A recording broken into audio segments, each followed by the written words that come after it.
Ok. Familia, amigos, buenos días.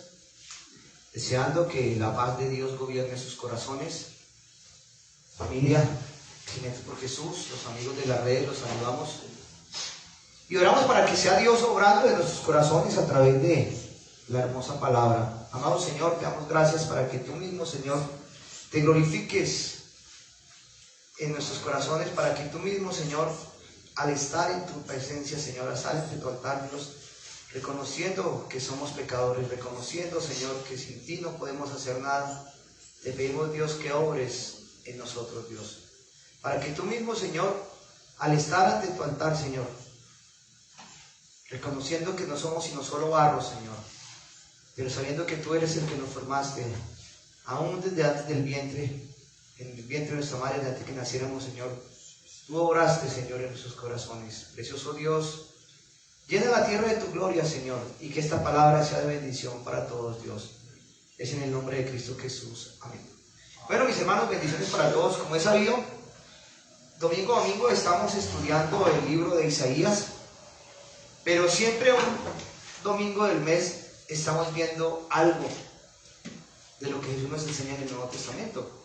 Hoy yo le invito a que usted vaya al libro de San Juan, o el Evangelio de San Juan capítulo 21. Estaremos viendo que Jesús se aparece a 7 de sus discípulos después de la resurrección. El Señor le había dicho a ellos que se fueran a Galilea, que se encontraría con ellos, pero ahí podemos ver cómo nosotros como hombres, y podemos vernos reflejados en la vida de los apóstoles, que nos cansamos de esperar. Queremos las cosas de Dios ya. Queremos que Dios nos solucione los problemas ya. Y aquí vemos unos hombres llenos de problemas. Su líder lo habían matado, su líder los había abandonado. Y podemos ver que es fácil cuando alguien nos traiciona. Volvemos más a lo que nos gusta que buscarle la solución a los problemas. Aquí tenemos a un Pedro, a un Simón Pedro. San Juan 21. Ok.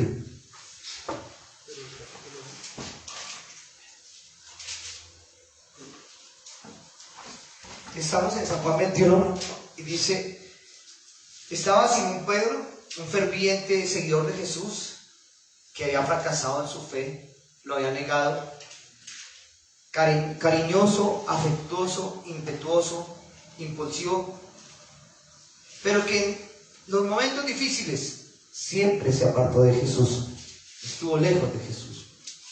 Acuérdese que decía que cuando Jesús lo tomaron preso, él lo seguía de lejos. Tenemos a un Tomás escéptico, consumado, y siempre en su mente tenía la palabra interrogación. Todo era una duda para él. Tenemos a Natanael, el observador ingenioso, quien fue escéptico en el principio, y él también estaba allí. Tenemos a los hijos del trueno, Santiago y Juan. Y aquí podemos ver a otros dos hombres, a otros discípulos que no los nombran. Personas con problemas seguramente iguales a los suyos y a los míos. Podemos ver de que Pedro, en su momento de tanto esperar al Señor, no nos dice qué tiempo lo esperaron, si media hora, un día, 2 días, 3 días. Pero a Pedro le pareció fácil decirle a la gente: yo me voy a pescar, yo me voy a hacer lo que hacía o lo que sé hacer. Estoy en el versículo 3, un pequeño resumen para entrar ahorita a lo que es la esencia de la enseñanza de hoy. El Señor les había dicho que los esperaran en Galilea. La primavera en Galilea para esa época se llena de hermosas flores y hierba verde en abundancia. Pero Pedro se puso inquieto. Imagínenselo pasando de lado a lado en la playa y el Señor no llegaba. Y lo más fácil fue decirle a los otros: me voy a pescar. Pero ya vayamos más adelante al versículo 7, donde dice que se encuentra Pedro y se va a pescar. Y dice que no pescaron nada toda la noche.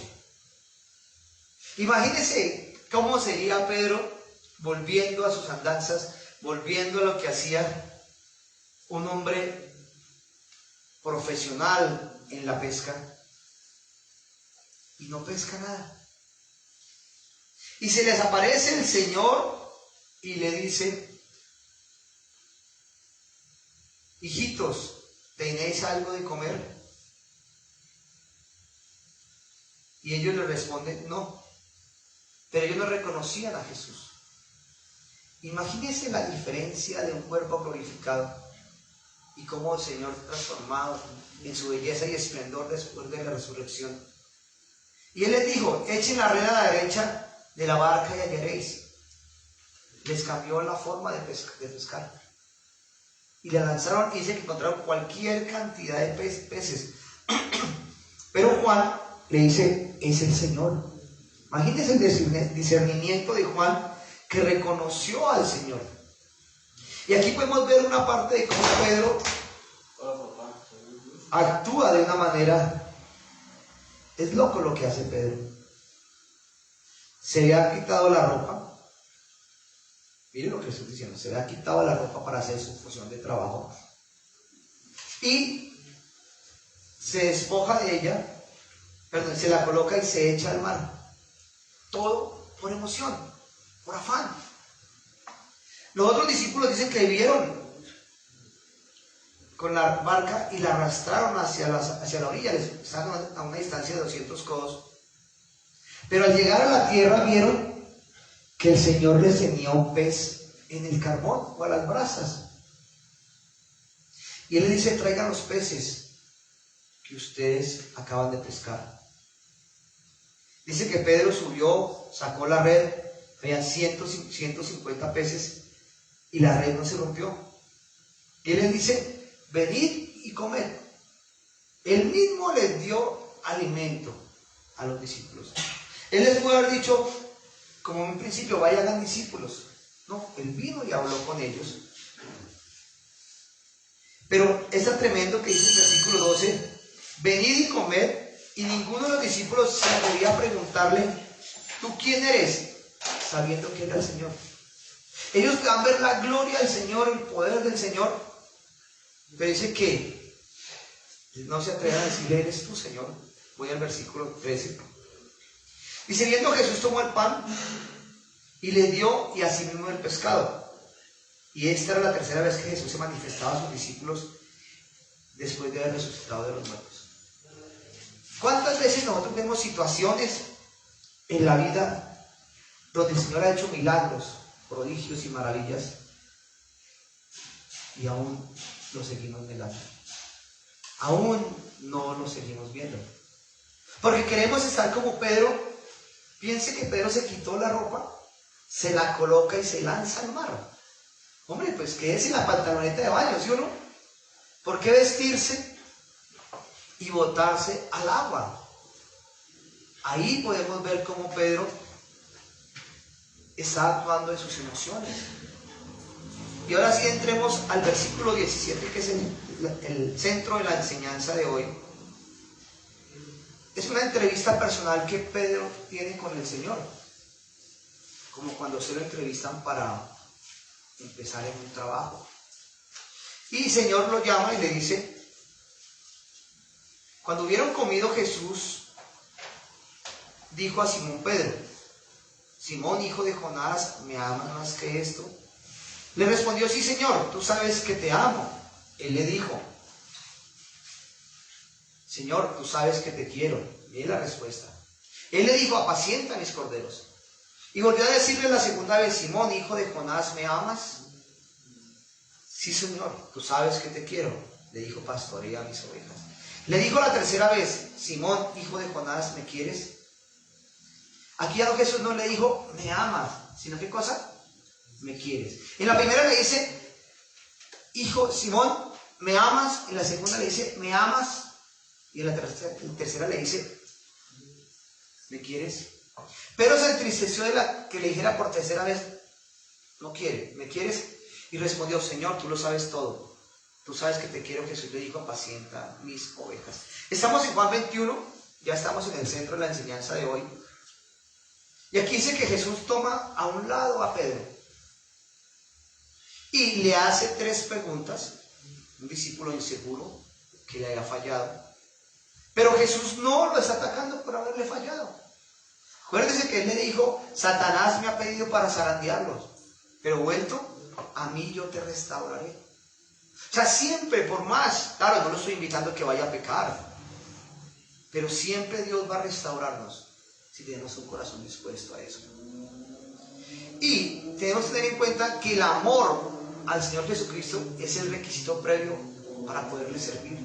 Si no le amamos, no podemos servir. Si no le amamos, no porque seamos los mejores líderes o los mejores exegetas o los mejores estudiantes, no, por amor.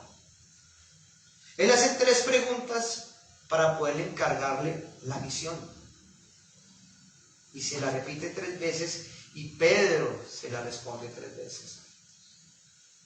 Pedro había negado al Señor Jesús 3 veces y aquí el Señor le pregunta 3 veces para ratificar su devoción, volverlo a restaurar. Piense lo que estaría viviendo Pedro, que era el discípulo que estaba siempre a la par con el Señor, a la mano del Señor, y se sentía rechazado, no por el Señor, sino por él mismo. ¿Cuántas veces nosotros, por cualquier situación, nos sentimos rechazados y son las personas las que se rechazan a sí mismas? Porque no reconocemos nuestro error, o es más, por el miedo o temor a decir, he fallado. Siempre la gente se va a esconder detrás de su falla. Es que me rechazan, es que no me miran. Acuérdese del mismo Judas.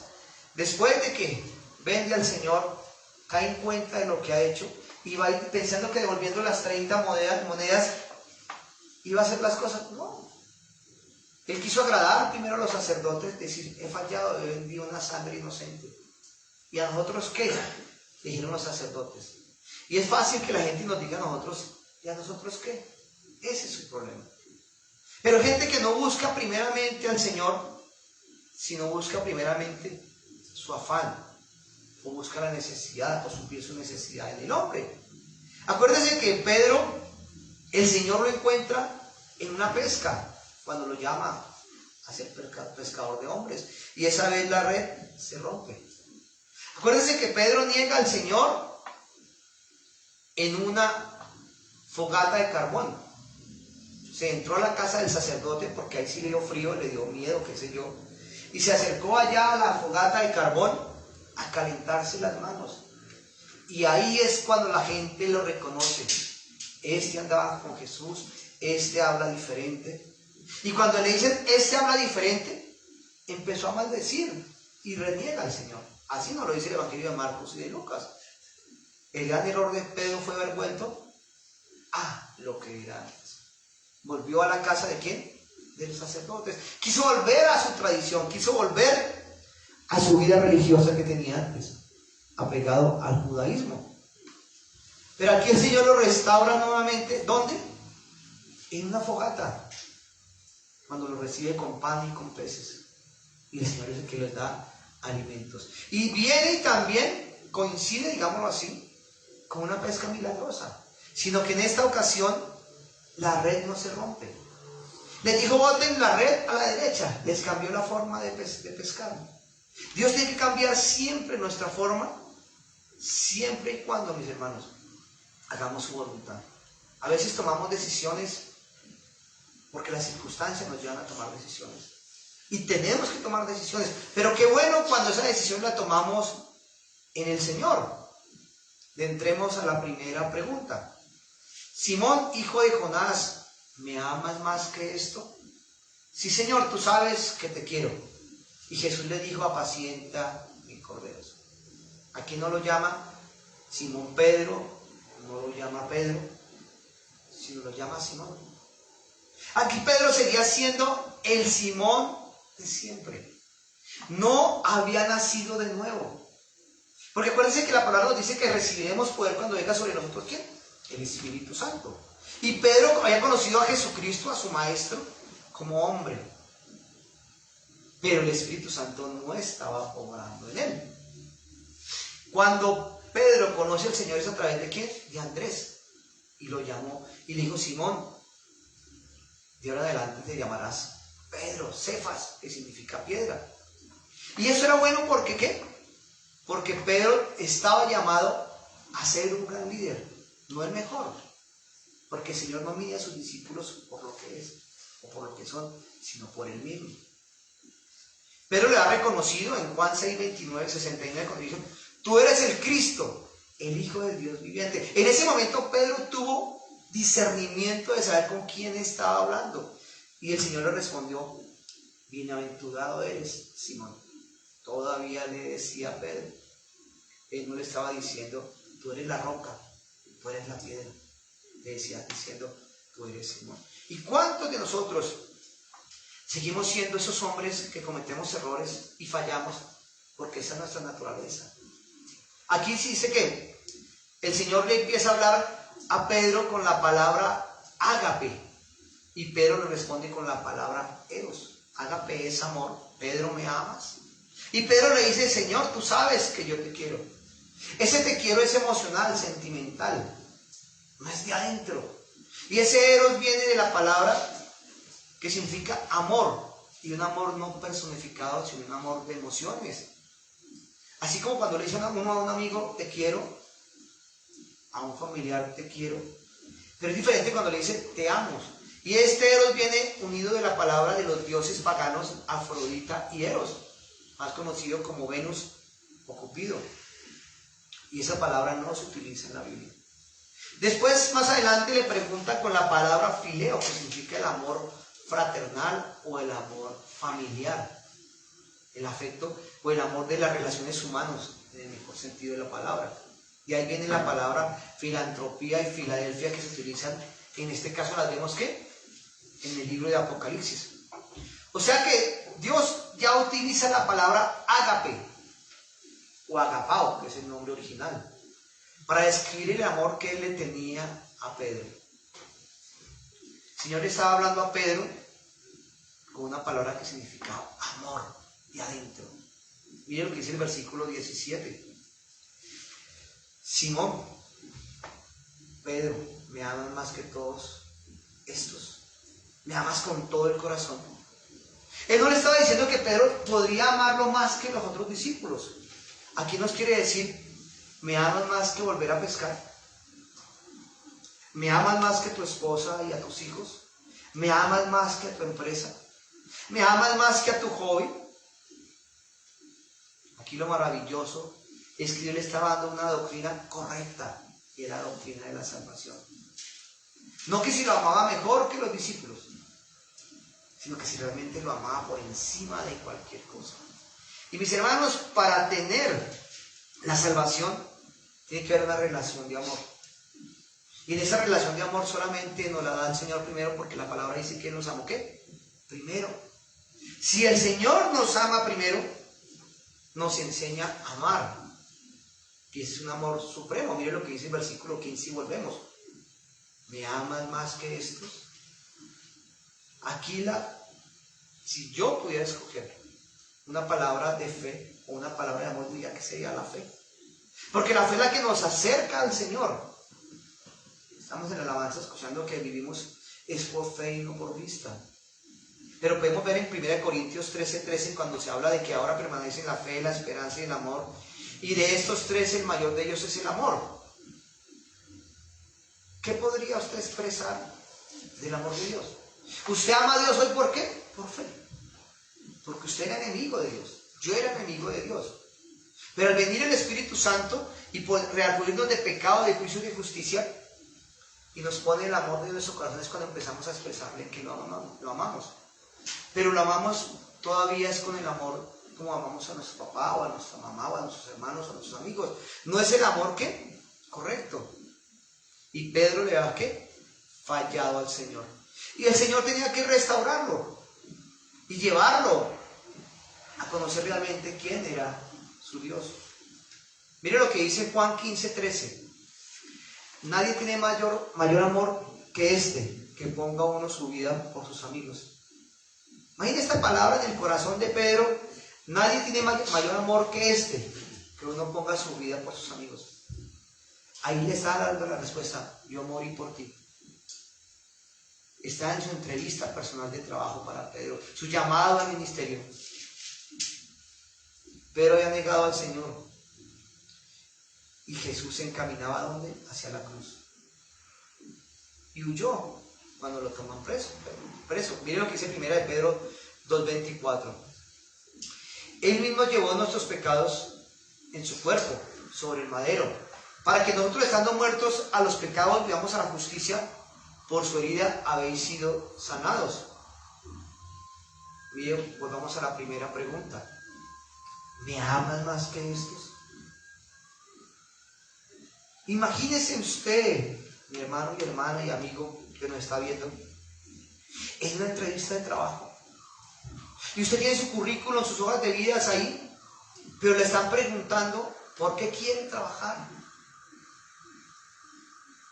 Ayer hablaba con una chica que la invité, pero porque tenía que trabajar hoy, no vino. Lleva 10 años trabajando. Quiere renunciar a su trabajo porque han ascendido a gente que ha llegado menos tiempo que ella en la empresa. Y se encontró con una amiga que hacía años le habían echado de la empresa y la amiga le dijo, alguien me contó de la empresa que sea lo que sea, a ti no te van a ascender. Y destruyó su corazón. Y yo le decía, esa chica lo que hizo fue dañar tu corazón. De pronto por lo que a ella la echaron hace tiempo, o por envidia de que tú estás trabajando. Y yo le explicaba a ella que tenía que ser fiel en lo poco para llegar más lejos, pero no podía renunciar al trabajo. Que Dios le estaba formando su carácter para que fuera una mejor empleada, pero que aún buscara a Dios y le dijera, Dios, ya cumplí el ciclo en este trabajo. Dios, ya cumplí el sitio, o tengo que buscar una opción mejor de trabajo, pero no puedo renunciar a la primera, porque muchas veces tomamos decisiones de afán y después pagamos el precio. Imagínense que Pedro, cuando le dice, ¿me amas más que esto? Pedro se acordó cuando el Señor les dijo, alguno de vosotros me va a entregar. Y pienso que Pedro pensó de esta manera, yo no confiaría en estos hombres. Cualquiera de ellos te puede entregar, pero yo no, Señor, yo mi vida, porque yo voy a estar contigo siempre. ¿Cuántas veces hablamos de que vamos a estar hasta el final, aún con nuestra esposa, y tarde o temprano los traicionamos? Por amor propio, por amor a nosotros mismos, por nuestro egocentrismo. Pero Pedro le dijo, tú puedes confiar en mí, yo no te voy a negar. El Señor le preguntó, Simón, hijo de Jonás, ¿me amas? ¿Me amas más que estos otros discípulos? Y Pedro le respondió, Señor, tú sabes que te quiero. ¿Tú sabes que qué? Él no le dijo, tú sabes que te amo. Jesucristo le estaba preguntando, ¿tú me amas? Y él le respondía, tú sabes que te quiero. Tú sabes que tengo afecto por ti. Tú sabes que tú eres mi parcero, tú eres mi amigo. Él nunca utilizó las mismas palabras que Jesús le estaba expresando. De aquí en adelante, Pedro nunca se volverá a enorgullecer y a ser antiguo, porque Dios estaba trabajando en su corazón. Porque el Señor quería subir a Pedro a un nivel más alto, pero Pedro no quería subir a ese nivel más alto. Pedro no quería capacitarse de la manera correcta como el Señor lo quería llevar. Pero más adelante vamos a ver cómo Dios hace las cosas. La Biblia dice que el Señor desde los cielos mira y se humilla a mirar a los hijos de los hombres. Se hizo hombre para morir en la cruz, para podernos levantar a nosotros. Y el Señor le dice, apacienta mis corderos. Aquí estos corderos, ¿quiénes son? Los hijos de las ovejas. ¿Quiénes estos corderos? Los nuevos en la iglesia. Y a veces la gente dice, cuando uno le bota corriente al nuevo, no, es que el pastor ya no me ama, es que el líder no me ama, se olvidó de mí y solamente piensa en los nuevos. Por eso nosotros como motociclistas o nosotros como iglesia, cuando llega uno nuevo, tenemos que acobijarlo. tenemos que apacentarlo. Porque ese nuevo aún puede que no sea creyente. Y tenemos que empezar a darle ¿qué? Alimento, sustento a través de la palabra. Que ese sustento es más lo que somos nosotros en este momento. Porque en el caso de nosotros como motociclistas, la gente empieza a preguntarnos ¿por qué y para qué hacemos eso? Anoche hablaba con un muchacho sobre las 11 de la noche, días 11 de la noche, que yo fuera a Bogotá y nos conoció en las redes. Dice, es que he estado saliendo con grupos donde solamente hay alcohol, drogas y todo ese tipo de cosas, y yo soy creyente, y yo quiero salir con un grupo donde tengo que enfrentarme a eso. Y dije, pues hermano, tiene que tener la madurez de enfrentarse a eso. Es creyente desde niño. Dice, pero es que es tan complicado. Y lo más loco es que el viernes, hace 8 días, estuvimos en el mismo sitio, pero yo venía pidiendo al Señor rodar con un grupo cristiano.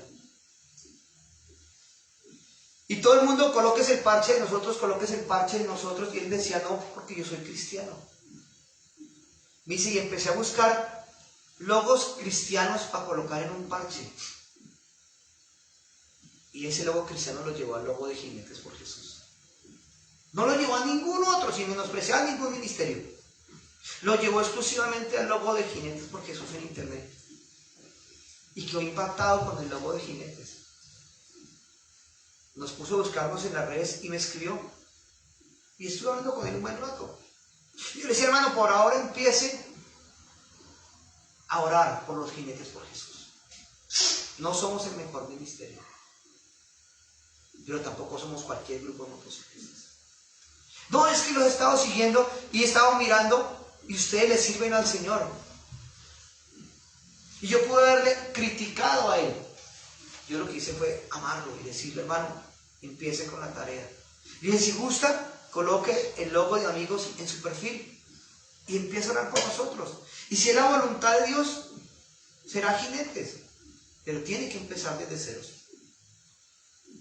Y muy noble y chévere el muchacho, hablamos, y así ha pasado con muchas personas, que son esos corderitos que quieren llegar a ser jinetes. En el 8º aniversario llegó un muchacho que también nos seguía por las redes y rodó con nosotros. Me dijo, Henry, yo quiero tener ese parche de las alas. Y empiece desde ceros. Empiece desde ceros. ¿Cuántos cuando llegamos a la iglesia empezamos de ceros? ¿Y cuántos que llegamos a la iglesia domingo a domingo pecamos, fallamos, fallamos? Y los ancianos de la iglesia, los mayores de la iglesia, lo que hacen es criticarnos. ¿Qué clase de cristiano es este? ¿Qué clase de elemento es este que está pisando el lugar santo de mi iglesia?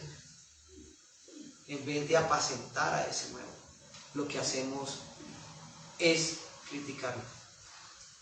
Aquí el Señor le encargó que lo alimentara. Y eso es lo que tenemos que hacer nosotros con los nuevos, alimentarlos. Primero entra en nosotros, ¿qué? Un poco el testimonio de nosotros. Después entra la palabra. Porque la palabra ya viene trabajando en el llamado que el Señor hizo a esa persona. Por ende nos pone a buscarnos a nosotros. Dice en el versículo 16, Simón, hijo de Jonás, ¿me amas? Pedro le respondió, Señor, tú sabes que te quiero. Y el Señor le dice, pastorea mis ovejas. Aquí no le dijo, ¿me amas más que estos?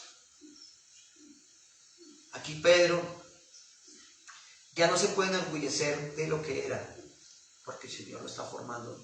Lo está hablando de que por sí mismo no puede amar al Señor. Por usted mismo y por mí mismo no podemos amar al Señor, sino porque es el amor de Dios que está orando. Aquí el Señor sigue tratando de elevar a Pedro a un nivel espiritual, a la altura del Señor. Pero Pedro se niega, te quiero, Señor. Y le dice, apacienta mis ovejas. Y aquí este apacentar a mis ovejas se refiere a usted y a mí como ovejas. El apacentarlo es disciplinar a los ancianos de la iglesia, a los mayores de la iglesia. A un niño de primaria no lo tratamos igual que a un joven de bachillerato. Y a ese bachillerato no lo tratamos igual que el de la universidad. Y el de la universidad no lo tratamos igual que el que está trabajando ya en su carrera profesional, porque han escalado sabiduría. Y a nosotros, mis hermanos, que nos creemos los mayores, tenemos que apacentarnos entre nosotros, disciplinarnos, reconocer que hemos fallado cuando nos llaman la atención, pero muchas veces lo que hacemos es huir. Y Pedro aquí: Señor, tú sabes que te quiero, Señor, tú sabes que tengo afecto por ti. Pero aquí empezaba el proceso de Pedro de no querer subir más a su manera, sino dejar que Dios lo llevara. Y por eso le dice: pastorea mis ovejas. Antes les había dicho: alimenta o apacienta. Aquí le está hablando de disciplina. Y tenía que empezar a disciplinar a Pedro. Tenía que empezar a disciplinarme a mí. Tiene que empezar a disciplinarlo a usted. Los corderos siguen a las ovejas. Tenemos que mirar quién nos sigue a nosotros. Ahí tenemos que empezar a mirar esa parte. La tercera vez me dijo: hijo de Jonás, Simón, hijo de Jonás, ¿me amas?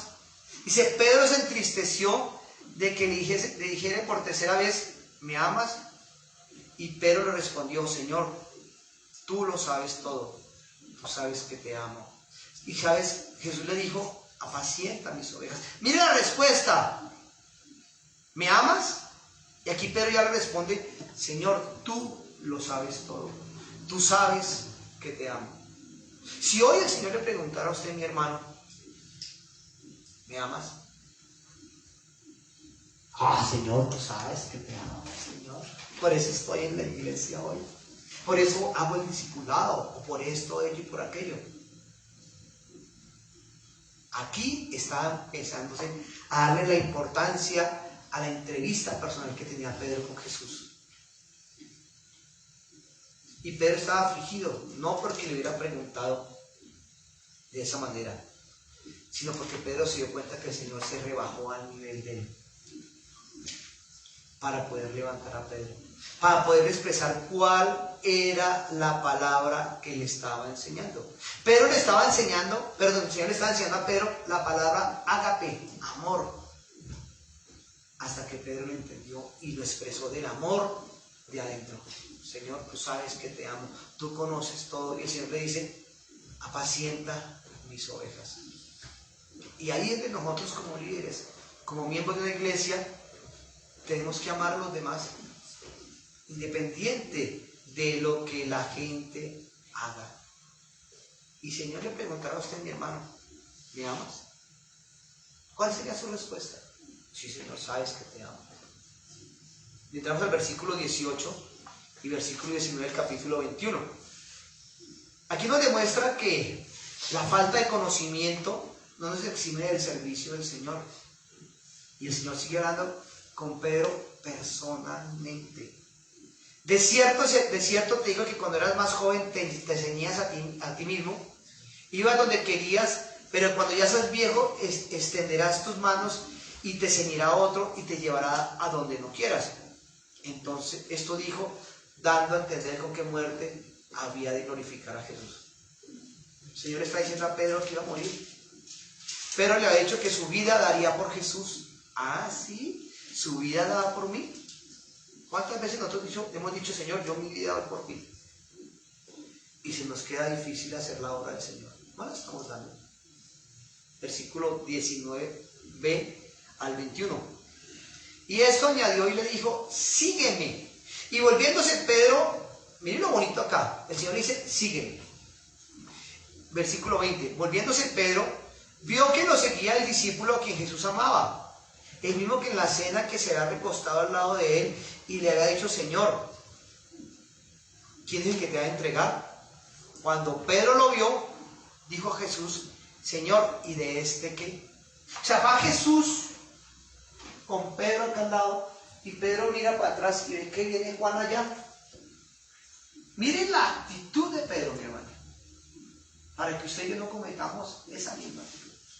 Va acompañado a la par con su maestro, y le da por mirar a un lado o mirar atrás, y le dice: ¿y de este qué?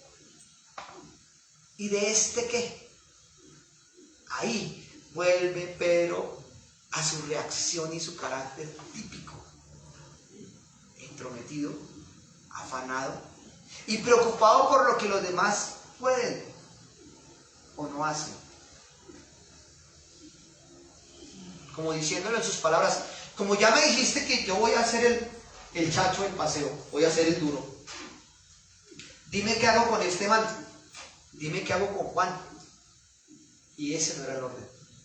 El orden de Juan era otro. Y miren la respuesta de Jesús. Jesús le dijo, si quiero que él quede hasta que yo vuelva, ¿qué a ti? Y vuelve y le dice, ¿qué? ¿Qué dice después ahí, Carlos? Versículo 21 al final. Le dijo que quiere dar. ¿Qué dice, Cristian? Sígueme tú. ¿Qué dice? Extendido, entonces, entre los hermanos. Sígueme tú. Duro. Sígueme tú.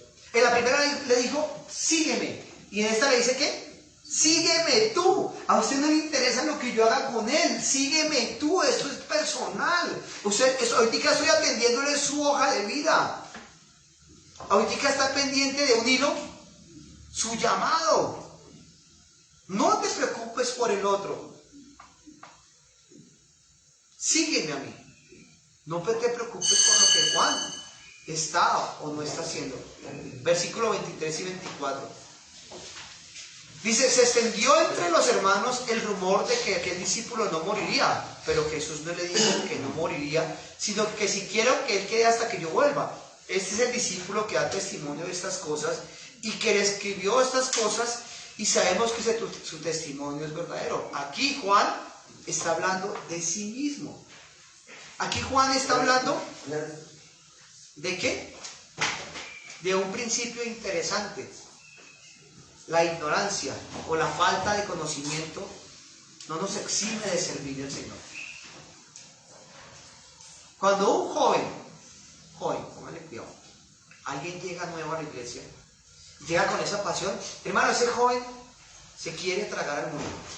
Ese joven quiere ir a predicar donde sea. Ese joven quiere ir a predicar donde sea, porque el amor de Dios, su primer amor está que fluye a predicar la palabra. Pero como se vuelve oveja, ya no le importa el resto. Ya no le importa el resto. Ahí es donde se hace la diferencia de que el que llega como nuevecitico y hacía... Bueno, estábamos el viernes y uno de los muchachos decía, es que de que cambiamos de moto, cambiamos la forma de predicar. Y no cambiaron ustedes, las motos no tienen nada que ver. No tienen nada que ver. ¿Por qué no sigue haciendo lo mismo? Siga predicando. ¿Cuánta gente traía usted cuando tenía? Porque él se recordaba de su moto 180, ¿lo que tenía? Sí, Su moto 180, y el otro cuando tenía la 150, y el otro cuando tenía la no sé cuál. Yo le decía, usted tiene que seguir predicando. Con moto o sin moto tiene que seguir predicando. Y fue tan bonito porque estábamos hablando ahí y tuvo que llegar alguien, no sé si estaba drogado o estaba tomado, y nos predicó. Y es lo más tremendo, nos mandó a callar. Escúchenme, que sea imprudente o que sea sapo, dijo él. Y todo lo que yo estaba hablando, ese muchacho lo habló. Dios utiliza lo que sea para predicarlo. Aún a otros los jinetes por Jesús, que estamos allá tomando tinto, llegó un señor que hacía artesanías y nos predicó.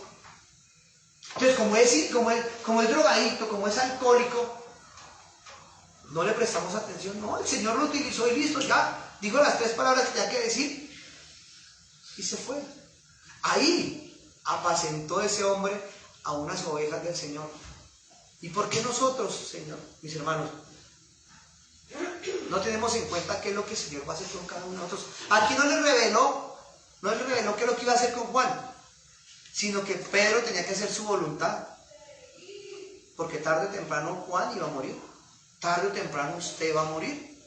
Segunda de Pedro 1:14, ya vamos terminando.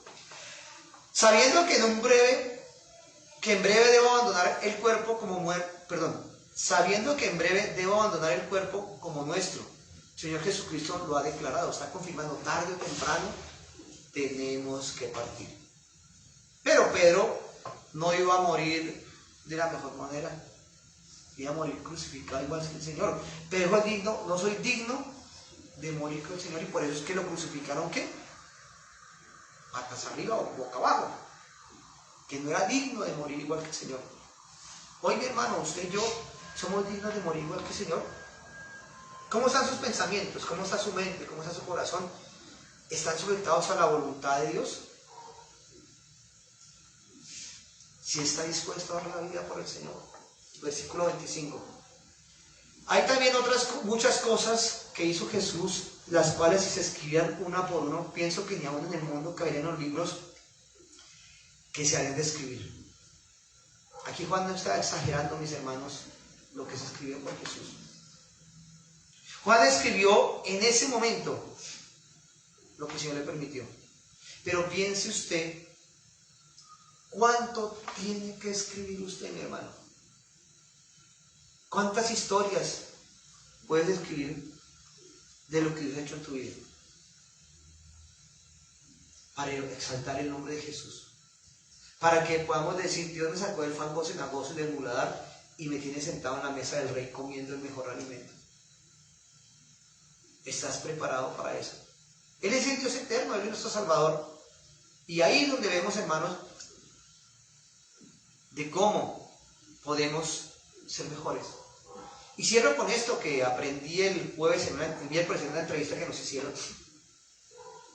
de una persona que iba a cruzar la avenida en un carro, pero vio que el semáforo cambió y él se detuvo, pero el de atrás venía lo que le daba y se le metió por detrás y lo golpeó. El que iba adelante apenas miró por el espejo, por la ventana, y el de atrás se bajó y le dijo cualquier cantidad de groserías y cualquier cantidad de cosas, de palabras incorrectas, tratándolo mal. Y estaba la gente de policía ahí viendo la acción, y se fue directamente contra el señor que profirió groserías y se lo llevó preso. Y cuando este le dice, pero mi agente, si ese fue el que se detuvo allá, ¿usted por qué me detiene a mí? Y le voy a contar por qué lo detuve. Usted golpea por detrás a este hombre, se baja de su carro a decir cualquier cantidad de groserías. Su carro trae un pescadito pegado. Su carro dice, el Señor es mi guía. Tiene una cruz puesta en un ventanal de los parables del carro. Entonces yo dije, si este hombre fuera cristiano no estaría actuando de esa manera. Entonces yo pensé, para mí, este carro es robado y por eso lo estoy deteniendo. Pero es que yo soy el dueño del carro. Digo, pero actuó como un delincuente y por eso lo tengo detenido. Entonces vean lo fácil que nosotros nos equivocamos, mis hermanos, y dejamos de ser cristianos en el momento más práctico, cuando se nos enfrenta la adversidad o la dificultad. Y este hombre se bajó de su carro y dejó de ser cristiano, porque pensó que con las groserías iba a solucionar los problemas, y se le agrandó el problema. Pensé que usted se ha robado ese carro. Entonces nosotros como cristianos, ¿cómo actuamos? Nos dan el privilegio de invitarnos a esa entrevista. Claro, el entrevistador sabía quién era yo. Sabía quién era don Carlos. Pero lo más tremendo es que empezó a investigar quién eran los jinetes por Jesús. ¿Y qué hacemos y qué no hacemos? Y por eso nos invitó a su programa que se llama Hombres sin Excusas. Y desde aquí en adelante, en este capítulo 21, terminando el libro de San Juan, Pedro no tenía excusas. Y es cuando ya viene en Hechos 2 el poder del Espíritu Santo y pone a Pedro a trabajar a la manera del Señor. Entonces, mis hermanos, yo hoy los invito a que recapitulemos quiénes somos en Cristo. Decía este periodista que en un momento dado, cuando él empezó a trabajar en una iglesia y en la emisora cristiana que empezó a trabajar, llevaba poquito tiempo trabajando, y llegó alguien de más sabiduría y de más años ¿Y usted qué hace aquí? ¿Está preparado para esto? ¿Por qué no sigue en la emisora donde usted trabaja, que allá les dan premios, les dan obsequios y les dan renombre? Usted no es lo suficientemente cristiano para estar aquí. Y él se sintió mal en su corazón porque era un cordero que estaba empezando en el ministerio. Y Dios lo puso a los pocos meses a trabajar en una emisora. Y dice que se sintió tan mal, pero cuando leyó ese versículo que dice Pablo a Timoteo, no tengas en poco tus dones y talentos. No tenga en poco, mi hermano, lo que Dios lo llamó a hacer a usted. Y por eso el Señor es el que lo empodera a uno. Y eso fue lo que hizo el Señor con Pedro. Lo empoderó a decir, es lo que yo voy a hacer contigo, no lo que tú vas a hacer por mí. Esa es la diferencia, lo que yo voy a hacer contigo y no lo que tú vas a hacer por mí. Entonces yo, mi hermano, lo invito a que donde está usted, cierre sus ojos, vamos a orar. Y vamos a darle gracias a Dios